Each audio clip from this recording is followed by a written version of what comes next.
പത്തനംതിട്ട ഗവിയിൽ അംഗൻവാടി ജീവനക്കാരിയെ കൊലപ്പെടുത്തിയ പ്രതിക്ക് തക്കതായ ശിക്ഷ നൽകണമെന്ന ആവശ്യവുമായി അംഗൻവാടി അധ്യാപകരും ജീവനക്കാരും രംഗത്ത്. കുമളി പഞ്ചായത്തിലെ എല്ലാ അംഗൻവാടികൾക്ക് മുമ്പിലും പ്ലക്കാർഡുമായി അധ്യാപകർ അണിനിരന്നു. അംഗൻവാടി ജീവനക്കാർക്ക് മതിയായ സംരക്ഷണം നൽകണമെന്നും ICDS Kumily project leader Salma Beebi ആവശ്യപ്പെട്ടു. വളരെ തുച്ഛമായ ശമ്പളത്തിനാണ് ഞങ്ങൾ ജോലി ചെയ്യുന്നത്. ജനങ്ങൾക്കും സ്ത്രീകളുടെയും കുട്ടികളുടെയും ജനങ്ങളുടെയും സംരക്ഷണത്തിന് വേണ്ടി ഇറങ്ങി തിരിച്ചവരാണ് ഞങ്ങൾ.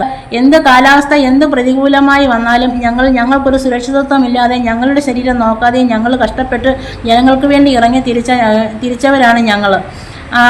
അതുപോലെ ഇപ്പോൾ കുമളി പഞ്ചായത്തിലെ പച്ചക്കാലം എന്ന സ്ഥലത്ത് പ്രവർത്തിച്ചു വരുന്ന ഈ അംഗൻവാടി ഒരു സുരക്ഷിതത്വം ഇല്ലാതെയാണ് ഞങ്ങൾ വെളുപ്പിനെ 5:30 ഇറങ്ങി തിരിച്ചാണ് ഞങ്ങൾ ജോലി ചെയ്യാനായിട്ട് പോകുന്നത്. അവിടെ ചെന്ന് ഇറങ്ങി കാട്ടിൽ കൂടി നടന്ന ഒരുപാട് ബുദ്ധിമുട്ട് അനുഭവിച്ചാണ് ഞങ്ങൾ ജോലി ചെയ്യുന്നത്. അവിടുത്തെ ഈ അംഗൻവാടിയും ജനസമ്പർക്കമുള്ള സ്ഥലത്തേക്ക് മാറ്റേണ്ടതും അനിവാര്യമാണ്. നടന്നു പോയ ഞങ്ങളിൽ ഒരാളെയാണ് ഈ നടുറോഡിലിട്ട പട്ടിയെ പോലെ പിച്ചി ചീന്തിയ കാപാലികരെ തൂക്കുകയറ് കൊടുക്കണമെന്ന് തന്നെയാണ് അംഗൻവാടി ജീവനക്കാരുടെ ആവശ്യം.